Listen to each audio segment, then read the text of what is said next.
সুনামগঞ্জের তাহিরপুরে নৌ পরিবহন টোল বাড়ানোর কারণে স্থবির হয়ে গেছে নদীপথে কয়লা পাথর সহ নানা ভোগ্যপণ্য পরিবহন। অতিরিক্ত টোল আদায়ের অভিযোগ উঠেছে নৌ পরিবহন কর্তৃপক্ষের ইজারাদারের বিরুদ্ধে। হবিগঞ্জের নবীগঞ্জ কুশিয়ারা নদী থেকে অবৈধ বালু উত্তোলনে ঝুঁকি বাড়ছে দিন দিন।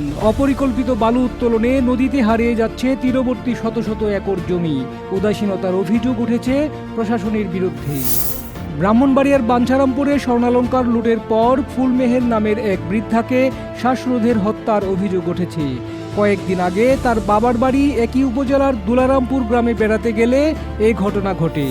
কিশোরগঞ্জের পাকুন্দিয়ার পাটুয়াভাঙ্গা ইউপি সদস্য মুস্তফার বিরুদ্ধে পুরনো ইট আত্মসাতের অভিযোগ উঠেছে। এ ব্যাপারে ইউএনও বরাবর লিখিত অভিযোগ দিয়েছেন স্থানীয়রা। অভিযুক্ত মুস্তফা উপজেলা তাঁতি দলের সদস্য। মৌলভীবাজারের কমিউনিটি ক্লিনিকগুলোতে ওষুধ সংকটে ব্যাহত হচ্ছে চিকিৎসা সেবা। আগে প্রতিটি কেন্দ্রে 3 কার্টন ওষুধ সরবরাহ করা হলেও বর্তমানে 1 কার্টনের বেশি দেয়া হয় না। ভোগান্তির শিকার প্রায় 11 লাখ রোগী। সুপ্রিয় দর্শক, এখনকার মতো এই ছিল হাওরের সর্বশেষ খবর।